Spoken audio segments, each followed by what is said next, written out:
Hello guys, कसे आहात तुम्ही? आय होप तुम्ही खूप मस्त असाल, छान असाल, सुंदर असाल, सुरक्षित असाल आणि माझ्या एका नवीन व्हिडिओमध्ये तुमचं खूप खूप स्वागत आहे. तर पहा, आज आपण काय करणार आहोत. तर आज आपण वांग्याचं भरीत करणार आहोत आणि याला दुसरं नाव म्हणजे याला वांग्याची चटणीसुद्धा बोलतात. कोणी वांग्याची चटणी बोलतं तर कोण वांग्याचं भरीत बोलतं. आपण वांग्याचं भरीत बोलूया. हा व्हिडिओ शेवटपर्यंत पहा. जर तुम्हाला माझा व्हिडिओ आवडला असेल तर माझ्या व्हिडिओ लाईक शेअर करा आणि माझ्या चॅनलवर ते नवीन असाल तर माझं चॅनल सबस्क्राईब करायला अजिबात विसरू नका. तर वेळ वाया न घालवता पटापट वांग्याचं भरीत करायला सुरुवात करूया, किंवा तुम्ही याला वांग्याची चटणीसुद्धा बोलू शकतात. आज आपण वांग्याचं भरीत करणार आहोत. तर पहा, वांग्याचं भरीत करण्यासाठी मी इथे 1 किलो वांगी घेतलेली आहेत. तर पहा, काही ठिकाणी याला वांग्याचं भरीत बोलतात, काही ठिकाणी याला वांग्याची चटणीसुद्धा बोलतात. माझ्या आजीकडे ना याला वांग्याची चटणी बोलतात, पण आता शक्यतो याला सगळेजण वांग्याचं भरीतच बोलतात. तर मग चला वांग्याचं भरीत करूया. तर मग पहा, इथे मी 1 किलो जी वांगी आणलेली आहे ते मी स्वच्छ धुवून पुसून घेतलेली आहेत. इथे मी बडगी घेतलेली आहे. आता या बडगीमध्ये आपण लसूण ॲड करूया. मी पूर्ण एक लसणाचा कांदा सोलून तो ॲड केलेला आहे. आल्याचा एक तुकडा तो सुद्धा बारीक कट करून घेतलेला आहे. 5 ते 6 मिरच्या घेतलेल्या आहेत आणि त्या बारीक कट करून घेतलेल्या आहेत. इथे मी कोथिंबीर स्वच्छ धुवून तीसुद्धा बारीक चिरून तीसुद्धा ॲड केलेली आहेत. तर पहा, मी लसूण, आलं आणि कोथिंबीर, लसूण नाही पण आलं, कोथिंबीर आणि मिरची एकदम बारीक चिरून मग ती ॲड केलेली आहे. म्हणजे काय होतं माहीत आहे का, आपल्याला याचा ठेचा करताना पटापट असा ठेचा करता येतो, जास्त वेळ लागत नाही. म्हणून मी इथे कोथिंबीर बारीक चिरून ॲड केलेली आहेत. मिरच्यासुद्धा बारीक चिरून ॲड केल्या होत्या. तर पहा, अशा पद्धतीने मी हे बडगीमध्ये मस्त ठेचून घेतलेलं आहे. तर असाच आपल्याला भरट असा हा ठेचा तयार करायचा आहे. तर एका साईडला मी इथे हे शेंगदाणे घेतलेले आहेत. तर हे शेंगदाणे भाजून त्याची सालं काढून आपल्याला अर्धा तुकडा करून घ्यायचा आहे. तर शेंगदाणे भाजून ते थंड करायचे. थंड झाल्यानंतर मग त्याची सालं पटापट निघतात आणि मग आपण शेंगदाण्याचा अर्धा तुकडा करू शकतो.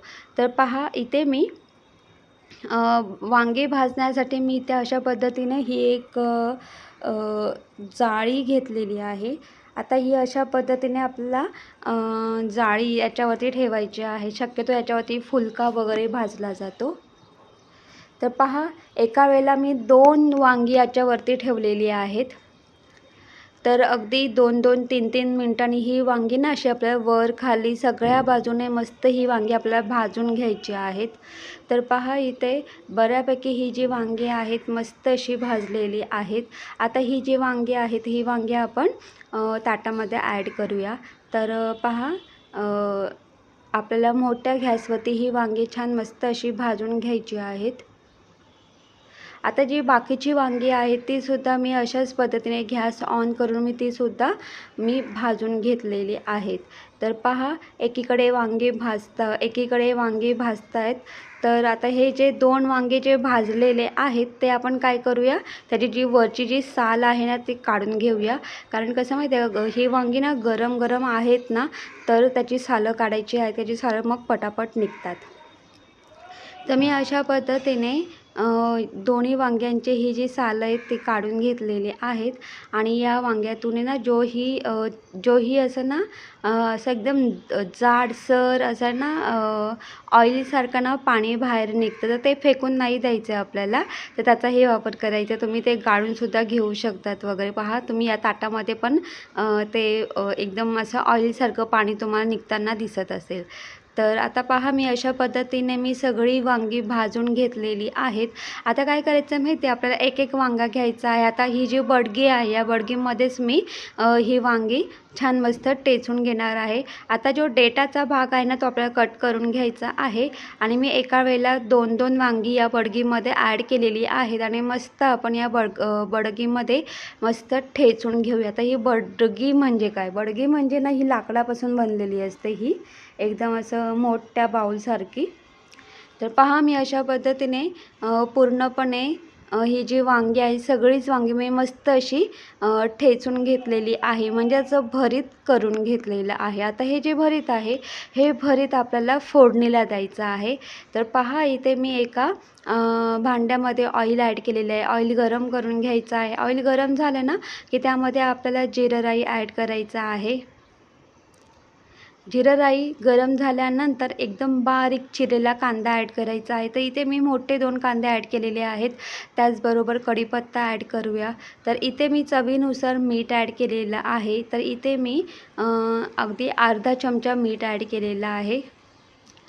त्यानंतर आपण जो ठेचा केला होता ना मिरचीचा भरट आलं लसूण मिरची कोथिंबीर त्याचा जो ठेचा केला होता तो ॲड करूया. तो मस्त फ्राय करून घेऊया. तो फ्राय करून झाल्यानंतर पाव चमचा हळद, अर्धा चमचा गरम मसाला, 1 चमचा लाल तिखट, 1 चमचा काश्मीरी मिरची पावडर ॲड करूया आणि हे सगळं आपण मिक्स करून घेऊया. आता पहा ठेचा करताना मी ज्या मिरच्या वापरल्या होत्या त्या खूप कमी तिखट वापरल्या होत्या. त्याच्यामुळे हे भरीत जास्त तिखट नाही होणार म्हणून मी इथे काश्मीरी म्हणजे लाल तिखट आणि काश्मीरी मिरची पावडर वापरलेली आहे. तर पहा टोमॅटो ॲड करूया. टोमॅटो ॲड करून झाल्यानंतर इथे मी फ्रोझन वाटाणे वापरलेले ते सुद्धा ॲड करूया. छान मस्त मिक्स करून घ्यायचं आहे. अगदी थोडंसं पाणी ॲड करून म्हणजे अगदी पाव ग्लास पाणी ॲड करून मिक्स करून घ्यायचं आहे. झाकण लावून मंद गॅसवरती अगदी 10 मिनटं वाफ काढून घ्यायची आहे. कारण याच्यामध्ये आपण फ्रोझन वाटाणे ॲड केलेले आहे ते शिजले पाहिजेत म्हणून अगदी मंद गॅसवरती 10 मिनटं वाफ काढायची आहे. पण ह्या 10 मिनटामध्ये 5-5 मिनटांनी झाकण काढून हे वर खाली करून घ्यायचं आहे. जेणेकरून कांदा टोमॅटो खाली लागता कामा नाही, करपता कामा नाही आणि ही भाजी करपू नये किंवा हा जो मसाला आहे तो करपू नये म्हणून अगदी 5-5 मिनटांनी झाकण काढून आपल्याला वर खाली करून घ्यायचा आहे हा मसाला. तर अशा पद्धतीने मी 10 मिनटं वाफ काढून घेतली होती. आता वाफ काढल्यानंतर आपण जे वांग्याचं भरीत ठेचून घेतलं होतं ते ॲड करूया. ते ॲड करून छान मस्त मिक्स करून घ्यायचं आहे आणि मिक्स करून झाल्यानंतर झाकण ठेवून अगदी 1 ते 2 मिनटं वाफ काढायची आहे आणि त्यानंतर गॅस बंद करायचा आहे. तर पहा आपलं जे वांग्याचं भरीत आहे ते तयार झालेलं आहे. तर त्याला एक तडका तयार करूया. तडका तयार करण्यासाठी मी इथे तेल गरम करून घेतलेलं आहे तडका बाउलमध्ये. त्याच्यामध्ये मी आपण जे शेंगदाणे भाजून घेतले होते तर मी ते शेंगदाण्याची सालं काढून त्याचा अर्धा तुकडा करून घेतला होता. ते शेंगदाणे ॲड करूया. वरतून मी इथे हिरव्या मिरच्या ॲड केलेल्या आहेत अगदी बारीक कट करून. आता त्या छान मस्त अशा तडतडल्या ना आणि असं ऑइल गरम झालं, त्या मिरच्या छान मस्त बऱ्यापैकी अशा गरम झाल्या ना त्यानंतर गॅस बंद करायचा आहे आणि याच्यामध्ये मी अगदी 1 छोटा चमचा लाल तिखट ॲड केलेला आहे तडक्यासाठी. तर पहा आपला तडका पण तयार झालेला आहे आणि तुम्ही ते पाहू शकतात की हे जे वांग्याचं भरीत आहे याला छान मस्त अशी वाफ आलेली आहे. आपण जो तडका ॲड केला होता ना तो तडका आपण याच्यावरती ॲड करूया आणि पहा मी याच्या तडक्यामध्ये जी लाल तिखट वापरलेली आहे. तर पहा आधी गॅस बंद करायचा आहे आणि थोडंसं ना ऑइल अगदी कोमट होऊन द्यायचं आहे आणि मगच आपल्याला याच्यामध्ये मसाला ॲड करायचा आहे. जर तुम्ही गरम गरम तेलामध्ये तुम्ही मसाला ॲड केला ना तर तो मसाला ना करपून जातो. म्हणून लक्षात ठेवा हा तडका ना थोडा कोमट झाला ना की मग तुम्ही लाल तिखट त्यामध्ये ॲड करा. तर पहा अशा पद्धतीने आपल्याला चमच्याच्या साहाय्याने हा जो तडका आहे या भरितावरती अशा पद्धतीने छान मस्त असं पसरवून ॲड करायचं आहे. त्यानंतर बारीक चिरलेली कोथिंबीर ॲड करूया. तर पहा इथे आपलं वांग्याचं भरीत तयार झालेलं आहे. हे वांग्याचं भरीत चवीला 1 नंबर भन्नाट असं लागतं. दुसरी गोष्ट हे जे वांग्याचं भरीत अगदी झणझणीत असं हे वांग्याचं भरीत आहे. आता एवढं सांगेल की जर तुम्हाला लाल तिखट यामध्ये नको असेल तर तुम्ही अगदी ज्या जास्त तिखट मिरच्या असतात तुम्ही त्याचाही वापर करू शकतात. तर आता हे जे वांग्याचं भरीत आहे हे वांग्याचं भरीत मी भाकरीबरोबर खाणार आहे. तांदळाच्या भाकरीबरोबर, तुम्ही पुरीबरोबर, फुलक्याबरोबर सुद्धा खाऊ शकतात. तुम्ही सुद्धा अशा पद्धतीने वांग्याचं भरीत नक्की ट्राय करून पहा. चवीला 1 नंबर.